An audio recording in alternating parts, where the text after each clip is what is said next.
В момента гледаш ли Острова на изкушенията по нова телевизия? Само един път съм за качки такива между ни. Гледахме го с отбора ония ден.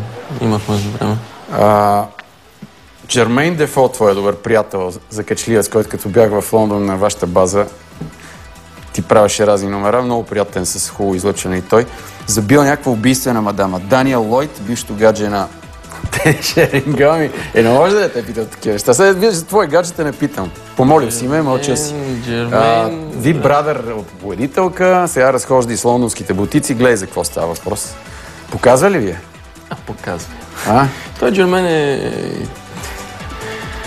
Но това сигурно ли? Абсолютно. Да, засекли са го из лондонските бутици, прегърнати, вече не се и крие по ресторанти, я води.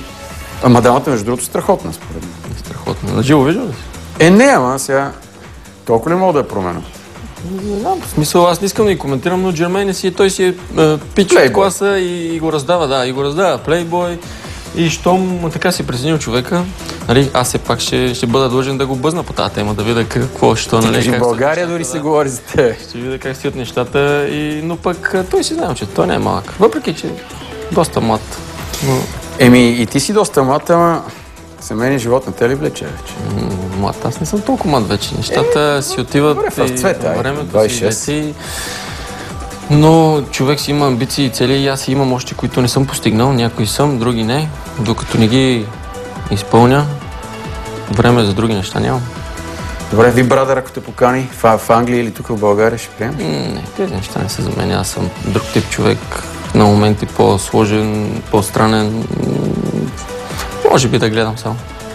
Добре, благодаря ти. Страхотен английски ония ден на пресконференцията. Знам, че ти езиците с така слабост. Стараеме се. Все пак, нали, ние не сме как да кажа... разбирам те какво искаш да ми кажеш. По другите народи, да речем. Въпреки, че някой път така си мислиме, че... Но твоите отбори си не виждам запален по това да проговори. Може би те, които играят в чужбини, така или иначе, нали, обстоятелствата ги принуждават да научат. Да, това е едно. Когато ти в чужбина, например, той колко 4 езика говори? 5. Той си перка на всички възможни езици. Но той също е запален по тази тема. Би ли играл с него в Манчестър Сити? Сериозно. Освен, че сте приятели, отбора като класа и така и амбиции. Или Юнайтед си е друго? Пак с контузии, Руни. Контузии се, което е много кофти, тъй като удар за всички, които обичат английския футбол и които са англичани най-вече. Но с Марто бих играл с най-голямо удоволствие, но за момента не мисля, че е възможно, тъй като те си имат много добър отбор, с много добър треньор, имат си цели. Аз съм футболист на Тотнъм.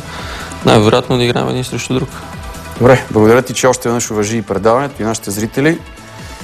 Успех в Словения в сряда, просто е така и за актив, и за коефициент, и за самочувствие, и за биографията на всички вас. Живот и здраве другата неделя жребия да ви стимулира, поне в ЮАР 2010.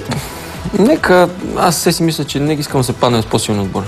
Искаш? С по-силни отбори, тъй като срещу по-силните отбори си играе по-хубав футбол. Аз от опит знам, че срещу такива отбори едно, играеш срещу най-добрите от тях, второ, концентрацията ти е на максимално ниво, трето, позволява да се играе в футбол и ще стане наистина. Пък и да не говорим за хората,